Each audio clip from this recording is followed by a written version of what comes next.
आज की क्लास जो है वो डिस्कशन क्लास है। मतलब कि जो देखो एग्ज़ाम आने वाला आप लोग का मार्च में एग्ज़ाम होगा, ठीक है। तो सभी क्लास के लिए ये जो क्वेश्चन जो है ना वह सभी क्लास के लिए होता है। ये कोई ज़रूरी नहीं कि आप 7 में पढ़ रहे हो तो सिर्फ 7 क्लास का ही पढ़ोगे, ठीक है। 7 क्लास के लिए नहीं होता। ये जो इम्पोर्टेंट क्वेश्चन होता है जो कि आपका ना मैट्रिक के एग्जाम में भी पूछता है, समझ में आ रहा है। तो 8 में भी पूछ सकता है, 9 में भी पूछेगा, 10 में भी। बहुत इंपॉर्टेंट क्वेश्चन है ज्योग्राफी का। अभी और भी क्वेश्चन है, नेक्स्ट क्लास में आपको 10 क्वेश्चन और देंगे, ठीक है। जो अब क्या होगा ना, क्वेश्चन को ना लेकर के हम लोग डिस्कशन करेंगे। इससे क्या होगा कि आपका प्रिपरेशन जो है ना एग्जाम को लेकर के वो अच्छा हो जाएगा, समझ में आ रहा है। अगर किताब चैप्टर बाय चैप्टर पढ़ते जाएंगे तो टाइम कम है और रिविजन करना भी जरूरी है, पढ़ नहीं सकेंगे। तो क्या करेंगे, हम लोग को क्वेश्चन को मेन क्वेश्चन जो होता है उसको ऐसा ही लिख करके हम लोग डिस्कस करेंगे क्या, कि कौन कौन सा इंपॉर्टेंट क्वेश्चन है, उसको कैसे पढ़ना है, क्या पढ़ना है, इंपॉर्टेंट चीज़।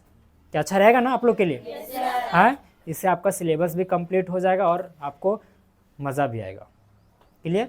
थोड़ा सा देख लो क्वेश्चन क्या क्या था इसमें। आपका ज्योग्राफी से 1 से लेकर 10 तक चैप्टर जो है ना पूरा लिखा हुआ क्वेश्चन, ठीक है। आप लोग किताब में है, किताब में आप लोग टिक भी मार सकते हो और लिख इसको कल बना के भी आइएगा।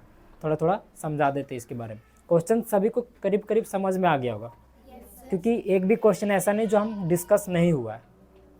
बताओ इसमें से कोई क्वेश्चन है जो जिसके बारे में आप लोग नहीं जानते हो? डिस्कशन किए कि नहीं किए सब क्वेश्चन के बारे में? किए ना, जो कि आप ही लोग की किताब से मैं दिया हूँ उठा के, ठीक है। तो देखिए पहला क्वेश्चन है कि पर्यावरण के प्रमुख घटक कौन कौन से हैं। आप लोग को बताए थे फर्स्ट चैप्टर में कि पर्यावरण के कितने कौन कौन से घटक है, उसको बना के आना। और घटक कुटक पूछा, देखो मार्क्स कैसे मिलते ज़्यादा, जो एक्स्ट्रा काम करेगा। घटक बोल रहा है तो घटक का नाम लिखोगे, थोड़ा सा उसको सचित्र कर दोगे। सचित्र मतलब चित्र के साथ थोड़ा डायग्राम के साथ बना दोगे ना तो अच्छा रहेगा, इससे मार्क्स आपको ज़्यादा मिलेगा, समझ में आ रहा है। जैसे मान लो पर्यावरण ऊपर में लिख लिए, ध्यान से देखना, पर्यावरण लिख लिए। जैसे इधर 2 घटक, मान लो 2 घटक है, 3 घटक है, तो ऐसे करके छाप करके दोनों घटक या 3 घटक जो भी हो लिख लेना, ठीक है। और उसके बारे में थोड़ा सा एक्सप्लेन कर देना। एक्सप्लेन करने मतलब इसके बारे में थोड़ा सा बता देना, समझ में आया। अब है दूसरा क्वेश्चन है कि पर्यावरण के प्रदूषण के प्रमुख कारणों का उल्लेख करना। बोल रहा है कि जो पर्यावरण है, जो पर्यावरण आज हम लोग को प्रदूषित हो रहा है, जो पर्यावरण जो है आज पोल्यूटेड हो रहा है इतना, तो उसका क्या कारण है, उसके कारणों का उल्लेख करना है कि क्या रीज़न है, क्या रीज़न के कारण से आज पर्यावरण इतना प्रदूषित हुआ है। समझ आ रहा है? हाँ, नहीं आएगा पूछना, ठीक है, बना लोगे? थर्ड क्वेश्चन है, तीसरा क्वेश्चन है कि हमारे जीवन में चट्टान का क्या इंपॉर्टेंट है। चट्टान वाला चैप्टर पढ़ रहे थे, अंतर्भेदी चट्टान, बहिर्भेदी चट्टान, है ना, ये सब मेंटल क्रोड, ये सब के बारे में बताए थे। वही चैप्टर में आपका है कि चट्टान जो है वो एक्चुअली हमारे जीवन में क्या इंपॉर्टेंस रखता है, ठीक है। डिस्कस कर लोगे, बना क्या ना। उसके बाद है चट्टान और खनिज में क्या अंतर है, वही चैप्टर है, चट्टान और खनिज। तो एक तरफ लिखेंगे चट्टान और एक तरफ खनिज, ठीक है। चट्टान के बारे में आपको क्या क्या पढ़ाया गया है, खनिज के बारे में आप क्या क्या पढ़े हो, पॉइंट बाय पॉइंट लिखना, करीब करीब 5 पॉइंट लिखना, ठीक है। पॉइंट करके 1 पॉइंट चट्टान, 1 पॉइंट खनिज, 1 पॉइंट, 2 पॉइंट चट्टान, 2 पॉइंट खनिज। ऐसे करके लिखोगे तो मार्क्स अच्छा मिलता है। एकदम क्लियर लिखना। एग्जाम में जब भी कुछ लिखो, जितना जानते हो उतना ही लिखो, लेकिन जो लिखो वह क्या लिखो, साफ सुथरा लिखो, नीट एंड क्लीन, साफ सुथरा। समझ में आ रहा है? देखना मार्क्स आपको कहीं नहीं जाएगा, समझ में आ रहा है। सभी क्लास के लिए बोल रहा हूँ, किसी एक क्लास के लिए नहीं है ये, सभी क्लास के लिए। जितना जानते हो उतना ही लिखो, लेकिन नीट और क्लीन लिखो, समझ में आ रहा है। नेक्स्ट क्वेश्चन कि भूकंप आने के पहले और दौरान क्या करना चाहिए। बोल रहा है कि भूकंप आने से पहले हम लोग को क्या क्या करना चाहिए, और भूकंप के दौरान अगर भूकंप आ गया तो उस टाइम हम लोग को छटपटी सूझने लगता है ना, इधर उधर भागने उगने लगता है। उस दौरान हम लोग को कम डाउन होना चाहिए, थोड़ा सा पेशेंस रखना चाहिए, और उसके बाद हम लोग को क्या करना है क्या नहीं करना है ये सबसे पहले प्राथमिकता होनी चाहिए, है ना। जैसे मान लो सडनली आ गया तो क्या करेंगे, सडनली आ गया तो क्या करेंगे, तो भाग थोड़ी ना जाएंगे, तुरंत नहीं भाग पाएंगे। उस सिचुएशन में हम लोग को क्या करना चाहिए, तो बताए थे आप लोग को क्या क्या करना है। पहले, दौरान, बाद बताए थे। उसके बाद जल प्रपात का निर्माण किस प्रकार होता है, वही चैप्टर, इसके नेक्स्ट चैप्टर जल प्रपात पढ़ाए थे 3 चैप्टर में।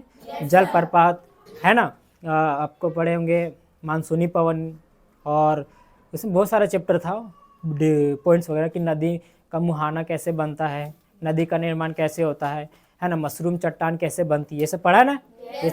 हाँ, तो उसमें है आपका चैप्टर में, और इसको डिस्कस भी किए थे क्लास में। आप लोग पढ़ लेना, देख लेना, एग्जाम में 100% पूछा जाएगा, बार बार बोल रहा हूँ। उसके बाद मौसम और जलवायु में क्या अंतर, ये तो हाल फिलहाल का चैप्टर है जो कि डिस्कस किए थे आप लोग के साथ में। तो इसी तरह इसको भी लिखना, जिस तरह से चट्टान और खनिज को लिखेंगे उसी तरह से मौसम और जलवायु को लिखेंगे।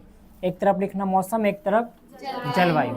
और जितना पॉइंट पढ़ा है मौसम के बारे में, जितना कुछ जानता है सब पॉइंट बाय लिखना, 1 2 3 4 5। उसी तरह से जलवायु के बारे में 1 2 3 4 5। बार बार बोलो, जितना जानते हो 4 पॉइंट 5 पॉइंट जो भी जानते हो एकदम क्लियर लिखना, नीट एंड क्लीन। बार बार बोल रही है, सभी क्लास के लिए है ये, 6 7 8 9 10 11 12 जितना भी जो भी पढ़ रहे हो, है ना, सभी को क्या करेंगे, क्लीन लिखेंगे, तभी आपका मार्क्स अच्छा आएगा। ज़्यादा ओवर राइटिंग नहीं करेंगे, चीज चास पूरा एकदम नहीं करेंगे। जैसे मान लो ये गलत हो गया तो बहुत सारा को ऐसे ऐसे चीज देता है ना, ऐसे नहीं करना। जैसे गलत हो गया तो इसको ऐसे गोल कर दे, सिंपल सी बात, समझ में आ जाए कि ये क्या है, रॉन्ग मेथड है। समझ में आया, चिक चाक ज़्यादा नहीं करना, समझ में आया। उसके बाद मौसम और जलवायु में अंतर लिख लोगे। वायुमंडल के परतों की विशेषताओं का सचित्र वर्णन करना। देखो यहाँ पे आता 5-6 नंबर का क्वेश्चन आता है, जहाँ पे सचित्र वर्णन करने आया वहाँ पे सचित्र का मतलब है चित्र के साथ, चित्र सहित। समझ में आ रहा है?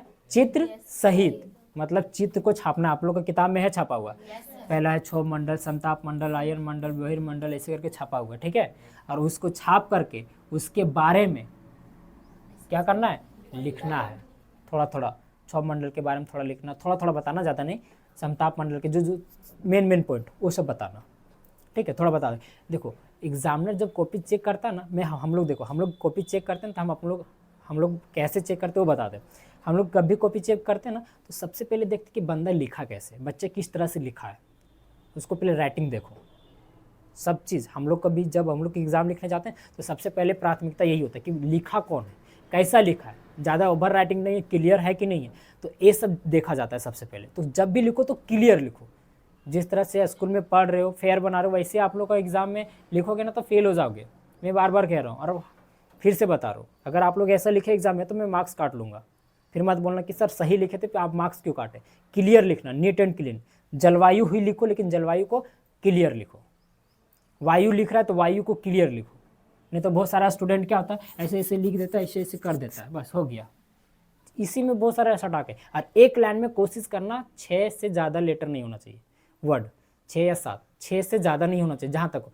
और थोड़ा सा जो फॉन्ट जो लिखते हैं, फॉन्ट मतलब साइज़, वो थोड़ा मीडियम साइज में लिखना, ज़्यादा बड़ा ना ज़्यादा छोटा, मीडियम साइज, नॉर्मल साइज जो होता है सो। इससे आपका पेज भी भर जाएगा, मज़ा भी आएगा और अच्छा भी लगेगा। ये चीज़ ध्यान रखना, बार बार बोल रहे हैं।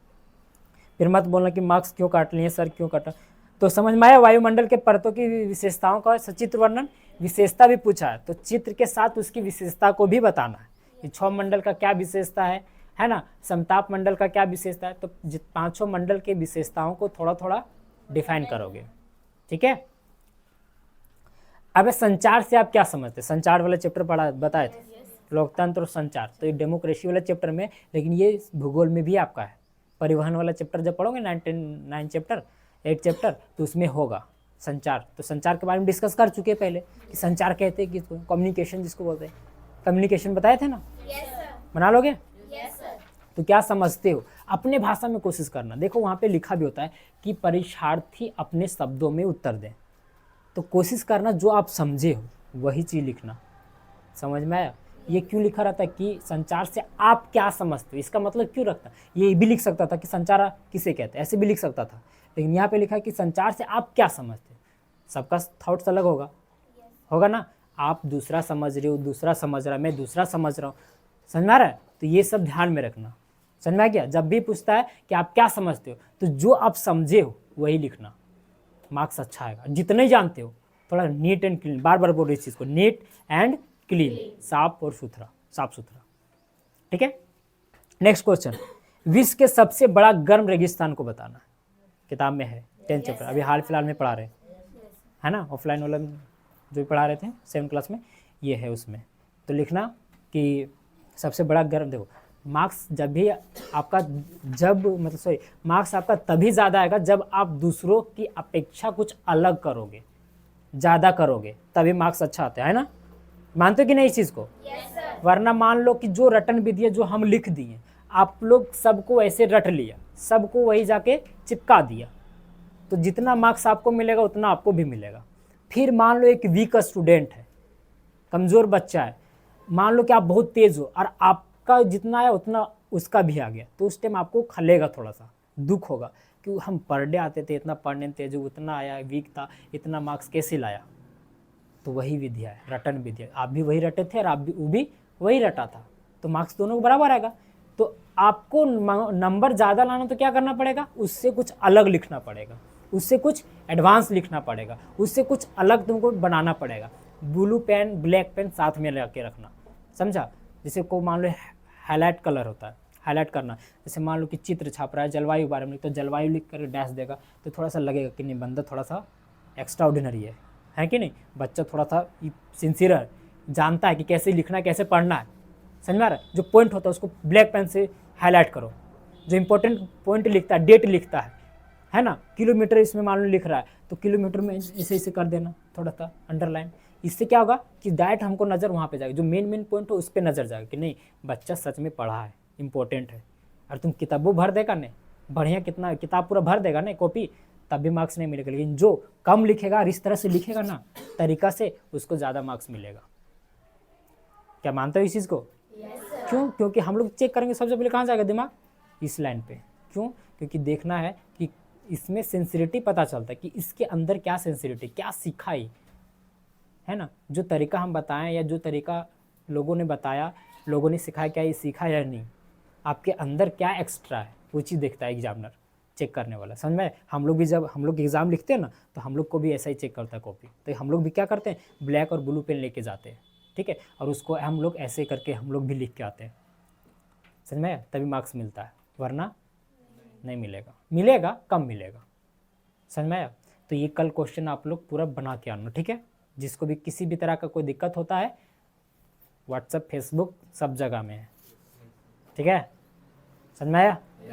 क्वेश्चन को नोट डाउन कर लिया आप लोग? Yes sir. ठीक, आज के लिए इतना ही, बाकी नेक्स्ट डे।